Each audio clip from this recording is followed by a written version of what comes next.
السلام علیکم۔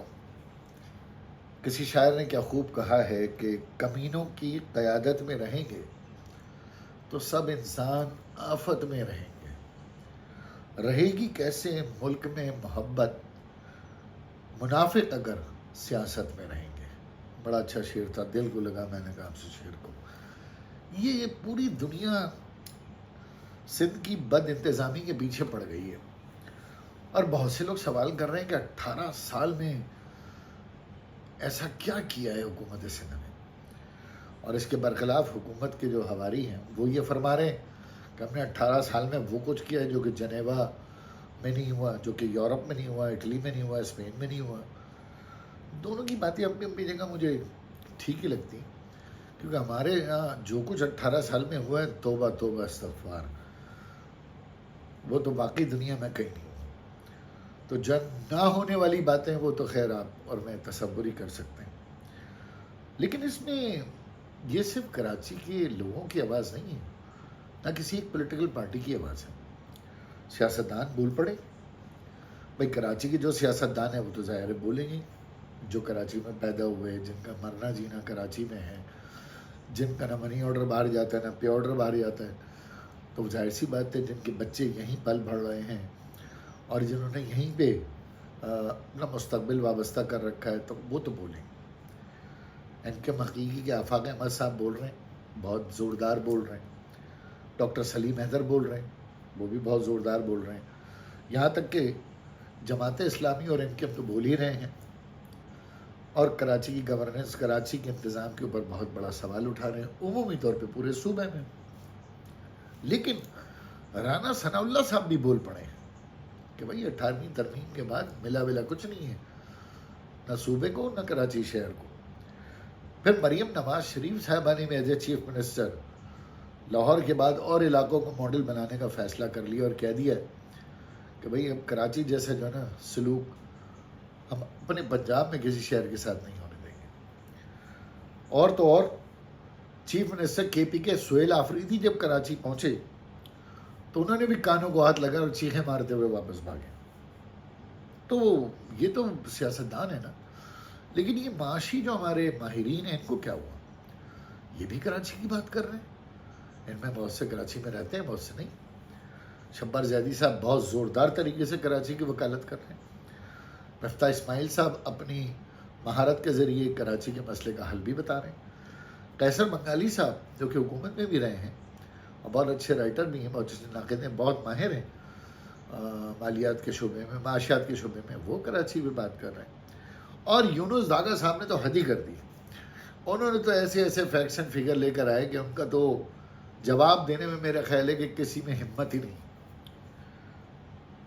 یہ تو ماہر معاشیات تھے، یہ بزنس کمیونٹی کو کیا ہوا بھائی؟ کراچی چیمبر آف کامرس جو کہ ہزاروں انڈسٹریز کی ترجمان ہے، وہ کراچی پہ چیخیں مار رہے ہیں، کھول کر ٹی وی پہ آگے پریس کانفرنس کر کے کہہ رہے ہیں بھائی ہمارے ساتھ ظلم ہو رہا ہے۔ اسی طریقے سے تمام جتنے بھی انڈسٹریل زون ہیں وہ بیزار ہیں، اور وہ بیزار تو ٹریڈر بیزار، شاپ کیپر بیزار، ہر آدمی اس وقت متنفر ہوا ہے 18 سال کی بد انتظامی اور کرپشن سے۔ پھر اس کے بعد سوشل میڈیا ایکٹیوسٹ، بھائی ان کا بھی فرض بنتا ہے، وہ اپنا فرض ادا کر رہے ہیں بہترین طریقے سے۔ وجی ثانی بہت ہی ادب کے لحاظ سے بڑے بہترین طریقے سے تنقید کر رہے ہیں، لیکن وہ برداشت نہیں ہو رہی کسی اور سے۔ اسی طریقے سے امبر دانش اپنا فرض ادا کر رہی ہیں، بہترین طریقے سے ویڈیو لگاتی ہیں، بہترین طریقے سے کرنٹ سچویشن کو ہائی لائٹ کرتی ہیں، اور ان کا حق ہے، کراچی کی بیٹی ہیں، وہ نہیں کریں گے تو کون کرے گا؟ جنید رضا کو لے لیں، نازش شلبی کو لے لیں، سب لوگ کون ہیں؟ یہ سب ہمارے شہر کے نوجوان ہیں، ہمارے شہر کے بچے ہیں، ہمارے شہر کے سٹیک ہولڈر ہیں، جنہیں اپنے شہر کو دیکھ کے تکلیف ہو رہی ہے، دل دکھ رہا ہے ان سب کا۔ پھر اور تو اور جرنلسٹوں نے اور شو بزنس والوں نے بولنا شروع کیا تو دھمکانا شروع کر دیا سوشل میڈیا پہ۔ بھائی طارق مدین اگر بات کر رہے ہیں تو حق ہے نا ان کا بات کرنے کا، وہ مطمئن نہیں ہے، وہ آپ کی 18 سال کی گورننس سے مطمئن نہیں ہے۔ فہیم صدیقی بات کر رہے ہیں، شعیب رحمان بات کر رہے ہیں، تابش ہاشمی بات کر رہے ہیں، تابش ہاشمی کے پیچھے پڑ گئے۔ کیسے نالائق لوگ ہیں، عقل کے اندھو۔ اگر کوئی شو بزنس والا شخص تمہارے لیے کوئی نصیحت کر رہا ہے تو بجائے کہ اسے فون کر کے پوچھو کہ بھائی ہم ایسا کیا کر رہے ہیں، مشورہ دیں ہمیں، اس کے پیچھے پڑ گئے. اسی طریقے سے فیصل حسین، وسیم بادامی، کیوں نہ بولیں، وسیم بادامی یہیں کراچی کے علاقے کا نوجوان ہے، اس کے والد بھی یہیں کے ہیں، سب کے والدین یہیں کے ہیں، یہیں پلے بڑے ہیں. دانش شیخ بات کر رہے ہیں، نادیہ مرزا اسلام آباد میں بیٹھ کے ہماری بات کر رہے ہیں، گو کہ بہت اچھی ناقد ہیں وہ ایم کیو ایم کی سیاست کی، لیکن شہر کے لیے بات کر رہے ہیں. پھر آفتاب چنا وہ بھی بات کر رہے ہیں. یعنی غرض یہ کہ کوئی بھی زبان بولتا ہو، جو کراچی میں رہتا ہے، کراچی میں جینا مرنا ہے، اسے تکلیف ہو رہی ہے اور وہ بات کر رہے ہیں. علماء بات کر رہے ہیں، شو بزنس کے لوگ بات کر رہے ہیں، سنگر ہیں، اداکارائیں ہیں، وہ بات کر رہے ہیں، ماڈلز ہیں، وہ بات کر رہے ہیں. یعنی اس کے علاوہ حد تو یاد ہو گئی کہ اوورسیز پاکستانی میں وزراء کو دیکھ کے لوگ بات کر رہے ہیں. آڑے ہاتھوں لیا بھی وزیروں کو، ہاں بھائی ہم مزے کر رہے ہو، کراچی تو برباد کر دی ہے تم نے، میرا شہر تو برباد کر دیا. پھر آئی ایم ایف جس نے یہ کہا تھا، بلکہ ورلڈ بینک جس نے کہا تھا ہم آپ کو $1 ارب دیں گے سالانہ، کراچی کو خدا کے لیے رہنے کا شہر بنا دو، یہ سہنے کا شہر ہو گیا. صرف پیسے بھی وہ دے رہے ہیں، یہ جو ہزاروں ارب روپے ہڑپ کر رہے ہیں الگ ہے، وہ $1 ارب دے رہے ہیں آپ کو. $1 ارب کو آپ ملٹیپلائی کر لیں، 350-400 ارب روپے سال کا دے رہے ہیں آپ کہ بھائی اس پہ خرچ کرو. نہ وہ خرچ ہو رہے ہیں، نہ ورلڈ بینک کو مطمئن کیا جا رہا ہے، وہ پیسے بھی وہیں کے وہیں پڑے ہوئے. اب آپ بتائیں، لوگ باہر سے آ کے ورلڈ بینک کہہ رہا ہے خدا کے لیے شہر کو بناؤ.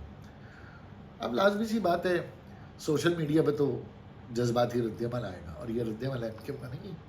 یہ جتنے لوگ میں نے آپ کو بتائیں کھل کے بات کر رہے ہیں، ڈرانے دھمکانے کی ضرورت نہیں ہے. کیونکہ یہ تو طے ہے کہ کراچی ایک بہت ہی مہنگا ترین اور قیمتی ترین شہر ہے، اور ظاہر ہے دبئی کے بعد کراچی ایک بہت بڑی اپارچونٹی بننے جا رہا ہے پوری دنیا کے لیے.